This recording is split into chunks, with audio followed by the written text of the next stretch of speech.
Good morning, friends. We have done the chapter so far light and talked about reflection. Today we are moving to a new phenomenon. But before we go to the new phenomena, you have to see and try to recall some things. Okay, so if you have been near a water source like a swimming pool, if you have been to a swimming pool, you must have seen that the swimming pool looks shallow. When you see the swimming pool, you will think it seems it is shallow. And when you get down into the water, you will find it is much more deeper than what you observed. Okay?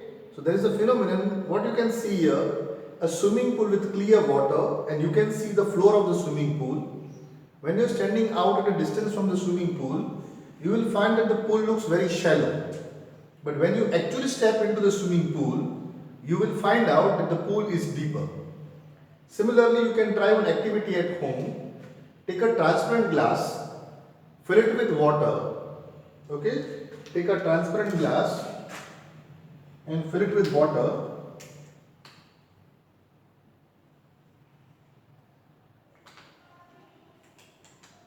You fill the transparent glass with water and put a pencil or a pen inside it. And look it from this side. What will you observe? You will observe something like this. The pencil is in the water. Okay, in the water the pencil looks like this. But above, the pencil will look something like this. Means it will appear that the pencil has shifted outside the water and there is a shift inside the water. So there is something you will observe like this. Take a transparent glass, fill it with water. Yes? After filling with water, you put a pencil or a pen inside it and this is what you will see. If you take this glass, if it is transparent enough and hold a book behind it, you will see the letters raised. So here, the size of the image is changing. So what is actually happening here? Why does the pencil look like this? This is because, why does the pool look shallow than it actually is? This is due to a phenomenon called refraction. So we had done reflection and now we are going to talk about a new phenomenon called refraction. So primarily, what is the difference between these two? In reflection, light falls on a polished object and is thrown back into the same medium. In refraction, light is traveling from one transparent medium into another. So let us say this is air and this is glass. Which glass? Transparent glass. So glass, iodine tincture or anything which is transparent, light will travel through transparent objects. So what is the first main difference between reflection and refraction? In reflection, the light after hitting a polished surface is thrown back in the same medium. So in which medium it came, say air, it is thrown back in the same medium. In the case of refraction, the light is moving from one medium to another medium, from one transparent medium to another. Okay? Now a sort of comparison. We had a normal here. How do you draw the normal? The normal is perpendicular to the surface at the point of incidence, and the angle of incidence and the angle of reflection are always equal. Here also we draw the normal exactly perpendicular to the surface, and here also we have got this angle of incidence and the angle of reflection. So here we have angle I equal to angle R in reflection. Here you will find angle R is less than angle I or angle R is greater than angle I. Two conditions are possible, but that will do further. So here what is happening in reflection, the light is thrown back in the same medium. In refraction, the light changes the medium, goes from one transparent medium to another. So what were the laws of reflection? The incident ray, the normal and the reflected ray lie in the same plane. Here also the incident ray the normal and the refracted ray, not the reflected ray, the refracted ray lie in the same plane. So first rule for both is the same. The incident ray, the normal and the reflected ray lie in the same plane. Here also the incident ray, the normal and the refracted ray lie in the same plane.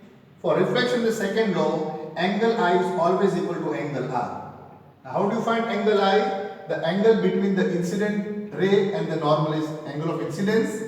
Angle between the reflected ray and the normal is the angle of reflection. And angle I is always equal to angle R. Here, the angle I and angle R may have possibilities. Either the R is less than the I or the R is greater than the I. So here light is reflected and here light is refracted. So now you can understand what refraction is. When light moves from one transparent medium to another, it bends. You can see this. When light moves from one transparent medium to another, it bends. And where it bends at the surface separating the two media. This phenomenon is called refraction.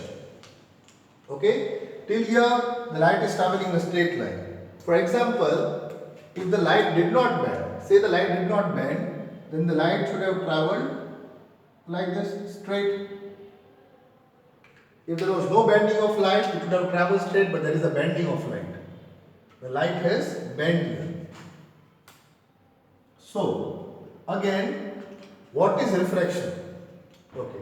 Now, before we do that, we have to see some other thing also. Suppose the ray of light is coming directly, perpendicular. The incident ray is perpendicular.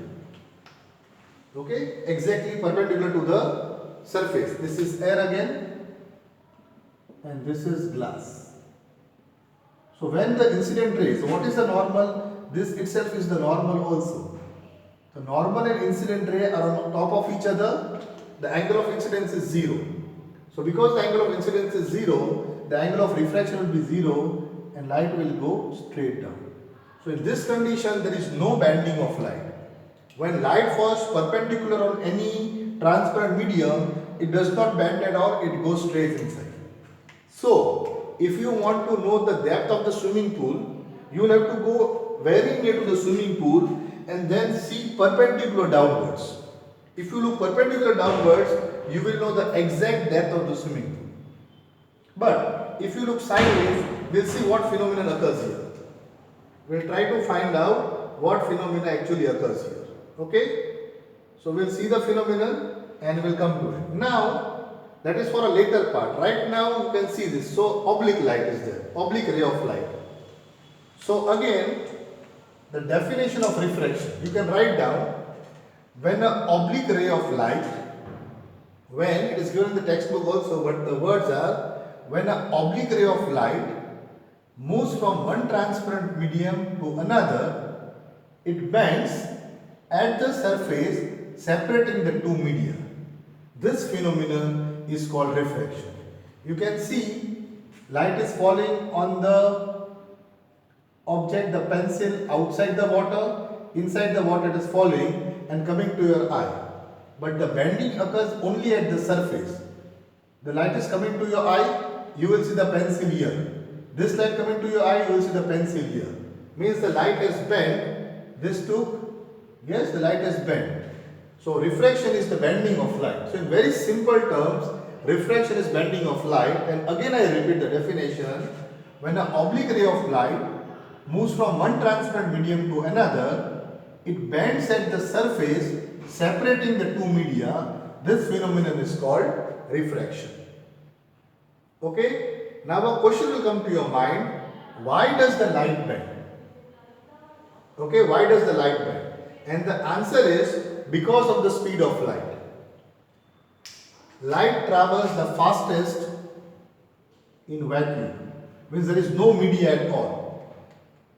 The light from the sun coming to the earth is coming in vacuum. There is no medium until the light enters the earth's atmosphere. That is air. So air is also medium. So in vacuum, light travels fastest. The speed of light in vacuum is the fastest. In air, it becomes slightly slower, very less slower, slightly slower. But in transparent medium like water and glass, it becomes very slow. The speed of light decreases. So here you will see air, vacuum, air, water, glass, the density. Air is denser than vacuum, water is denser than air, glass is denser than water. So when the light enters a denser medium, the velocity of the light decreases. Now don't mean denser by the mass thing, it is not the amount of molecules. When we use the word denser and rarer here, we mean the word optically denser and optically rarer. Which words do we use? Optically. Optically denser and optically rarer. So when light goes in an optically denser medium, the speed of light will decrease. Okay? So that decrease depends upon the density. So if the density is more, the speed of light will decrease more. If the density is less, the speed of light will decrease less. And the other part is very, very complex because light, like I told you in the starting, has got a dual nature. As a wave, it is continuous, and as a particle, it is packets. But that is the dual nature. So when light is traveling as a wave, okay, as a wave, it has got a velocity. And why does the light bend here? Because the velocity is decreasing, it will find the shortest possible path. Now how does it do that? Accidentally we say, but that is a quite complex subject, not for right now. But remember this, when light travels from a rarer medium, say air, to a denser medium, say glass, the velocity of light will decrease. And because the velocity of light will decrease, the light will bend. So now we'll see something here, again we'll try to explain. Say this is vacuum. And light has come obliquely in vacuum. So if it is air, then the light will very slightly bend. This is the path of light in air. Say if it was water, water is slightly denser, so light will bend a little more. Actually this looks like air. It will very slightly bend. It is not bending at all, very slightly it bends. In water, it bends slightly more because water is more dense. We got air and water. And if you look at glass the light will decrease, so glass will be bending something like this. So what you can observe, if light is coming in vacuum, it may go into air, the air, water or glass. So if it goes in air, water or glass, you can see air it very slightly bends, in water it bends a little more, in glass it bends much more. Why? Because glass is more denser than water, water is more denser than air. So this is the idea of refraction, in which light changes the medium, goes from one transparent medium to another. So when it goes from one transparent medium to another, then light will bend. And the bending depends upon whether it is going from rarer to denser or denser to rarer. So we have got air is rarer and glass is denser. So here angle I equal to angle R is the second law. Here the second law is, if it is going from rarer to denser, it will bend towards the normal. Remember this. If it is going from rarer to denser, it will bend towards the normal. If it is going from denser to rarer, it will bend away from the normal. So the two laws of refraction are the incident ray, the normal, and the refracted ray lie in the same plane, and when light goes from rarer to denser, it bends towards the normal. From denser to rarer, it bends away from the normal. So this is basically refraction, the bending of light. So here I have written R is less than I. This is the case when light goes from rarer to denser, and R is greater than I is the case when light is going from denser to rarer. It bends away from the normal. So this is the basic first fundamentals of refraction. Okay, so I hope you will remember, in reflection, light is thrown in the same medium. In refraction, light changes the medium. And light bends because the velocity of light in a denser medium decreases. Now there is a lab activity to exactly understand. A lab activity to understand the bending of light in a glass lab. Now what is the activity we will see? We have to take a white sheet of paper, yes, and pin it to a thermocol or a wooden board, pin it up. So you take a piece of paper, and on the piece of paper you put the glass slab. Okay, so this is on the board, but if practically you see, we will have to take a surface.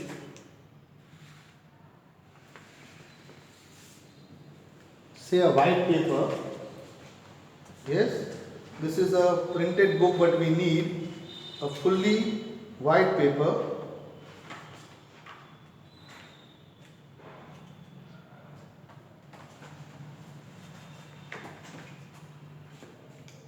A fully white paper, and you have to pin this paper on a wooden board.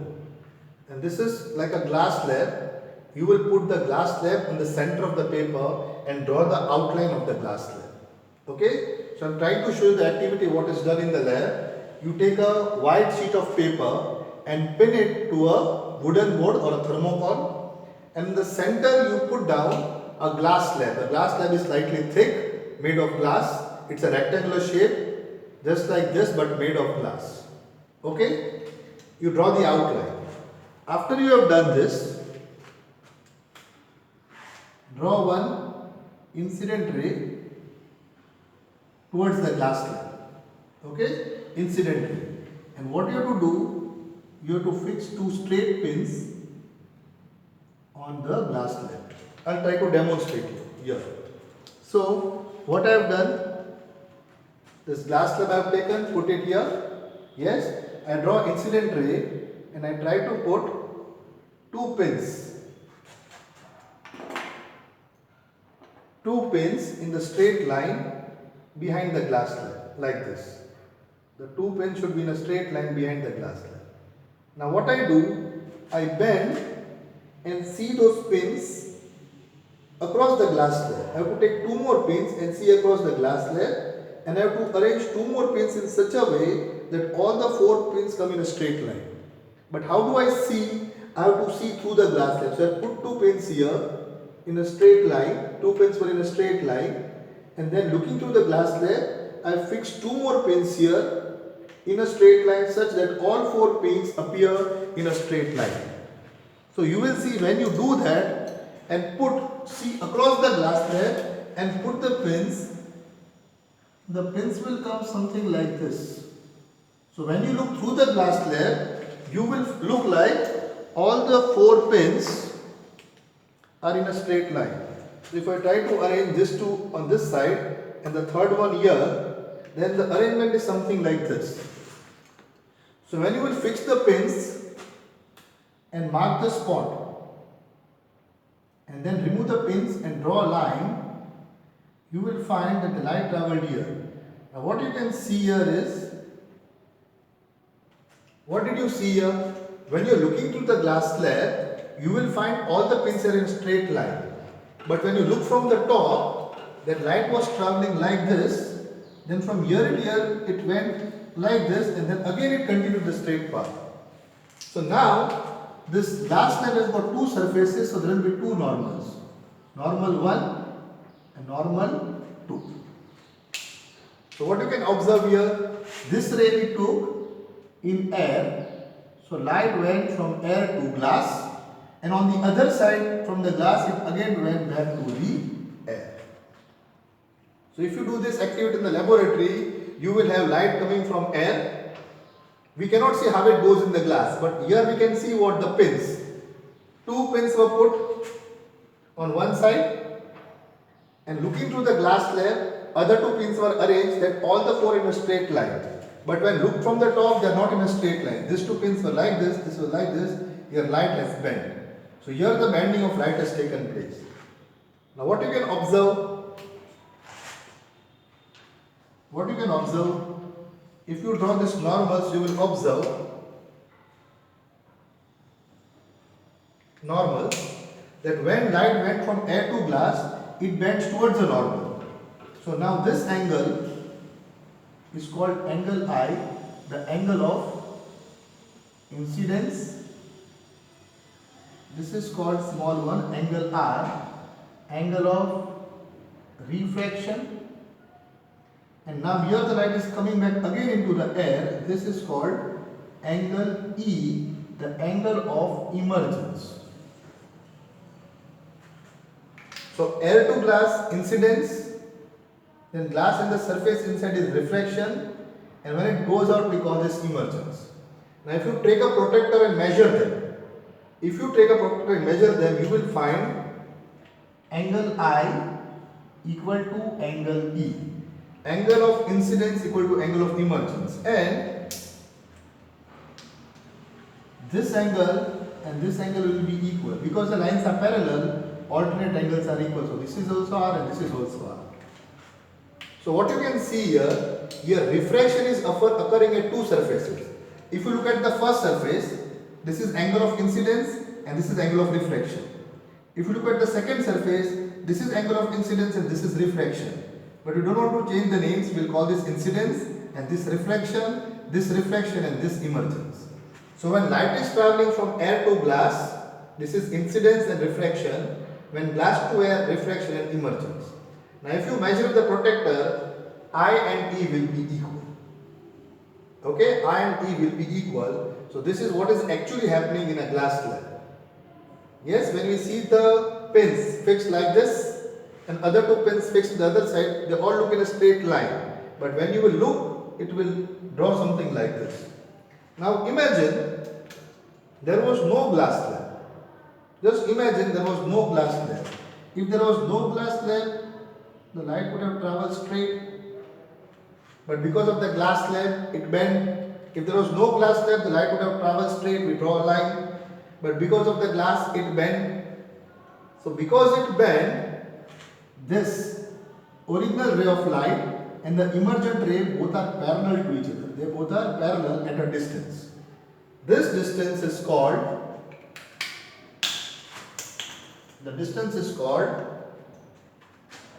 lateral displacement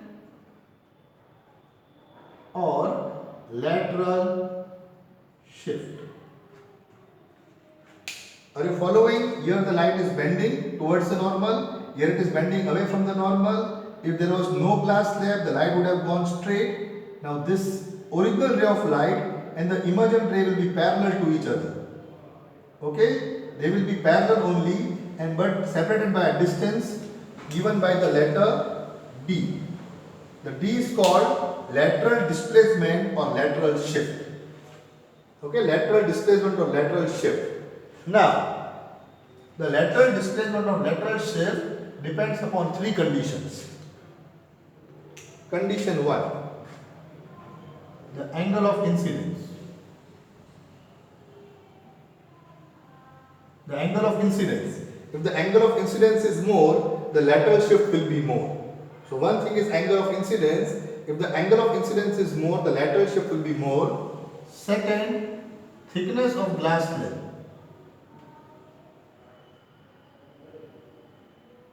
The glass slab has got a thickness T. This is the glass slab thickness. If the thickness is more, the bending will be more. And third one, wavelength of light. So if you use a white light, you will see the distance, but if you use a yellow light, green light, blue light, then this will also change depending upon the wavelength of light you use. So in this experiment we have learned something called lateral displacement or lateral shift. It occurs in a glass slab and depends upon three conditions: angle of incidence, thickness of the glass slab and wavelength of light. So what you can observe here, when light is going from air to glass, it is bending towards the normal. From glass to air, it is bending away from the normal. So now, if we want to find the refraction, yes, what will we call it? The refractive index. It is called mu. Mu means refractive index. So what is the meaning of refractive index? It is the measure by how much the light is bending. So that is velocity of light in medium 1 upon velocity of light in medium 2. Actually, I should write the whole thing. Velocity of light in medium 1. Now, what is medium 1? Light is coming from air to glass. So, medium 1 is air, medium 2 is glass. So, here in this case, medium 1 is air and medium 2 is glass. So, refractive index is medium 1 upon medium 2. So, actually, I should write mu 21. What does 21 mean? It is the bending of light in medium 2 with respect to medium 1. So here light is bending from, light is going where? To glass. So I should write a mu Ga. What does mu Ga mean? Refractive index of glass with respect to air. With respect to air. Now that is the bending. And how to find velocity? To find the velocity of light in medium 1 upon velocity of light in medium 2. So you can find it by velocity, or another way is sine of angle I upon sine of angle R. Sine where? Trigonometry. So we are back to trigonometry. Refractive index is also given as sine of angle I upon sine of angle R, and this will always be a constant. So when you take air to glass, when light goes from air to glass, the bending will always remain the same. If you change the angle I, the angle R will also change. If you change the angle of incidence, the angle of reflection will also change. So suppose you keep this 30 degree, you will get this something 27 degree or something. When you take the sine of 30 degree and 27 degree and divide, you will get a value. Now as you keep on changing angle I, making it bigger, angle R also becomes bigger. But if you divide sine of angle I by sine of angle R, you will get the same value again and again and again. Means the refractive index of glass with respect to air, the bending is fixed. This is the second law of refraction. This is also called the Snell's law. Snell's law is sine of angle I upon sine of angle R is a constant, also called the refractive index.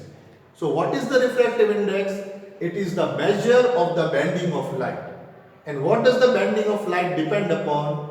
Bending of light depends upon in which medium the light was coming and to which medium the light has gone. It has changed the medium. So bending of light depends upon the two media. And the formula is velocity of light in medium 1 where it was coming upon velocity of light in medium 2 it was going. Now if you see here again, it is going from rarer to denser. Means the velocity is decreasing. When the velocity is decreasing, means the numerator is bigger than the denominator, so it will be greater than 1. The value will be greater than 1. So whenever your refractive index is greater than 1, means light has gone from rarer medium to a denser medium and it has bent towards the normal. So this is a new concept called reflection. You will have to see this video again and again to understand the concept. Okay, we'll do it in detail later also. But again try to recall the video, see it again. There is too much of theory. I have only written something on the board here. But there is too much of theory. You'll have to refer the textbook also. So what is refraction again? When an oblique ray of light moves from one transparent medium to another, it bends at the surface separating the two media. This phenomenon is called refraction. If light is going from a rarer medium to a denser medium, it bends towards the normal. So when it bends towards the normal, the refractive index is greater than 1. When light goes from denser medium to rarer medium, it bends away from the normal. At that time, the refractive medium is less than 1. So mu is also, refractive index is also sine I upon sine R, which is a constant. So if the two media are fixed, then the refractive index is also fixed. Now let us see something here. Here light has gone from air to glass, so you got mu Ga.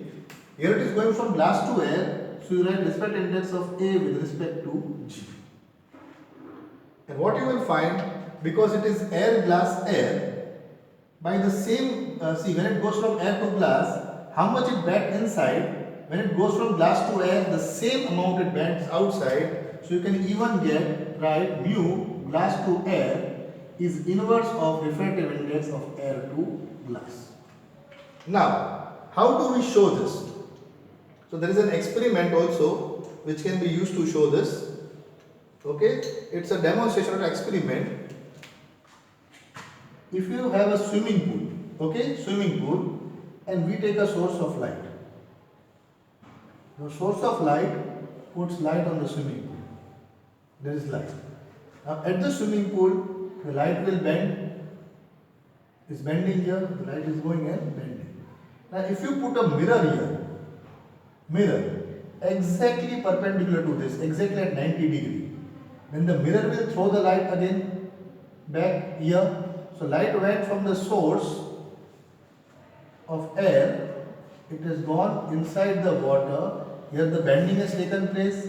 If you put a mirror exactly at 90 degree, the light will go back till here, and you will observe that when it comes out of the water, again it will bend here and go back straight to the bulb. This shows that how much the light bent inside.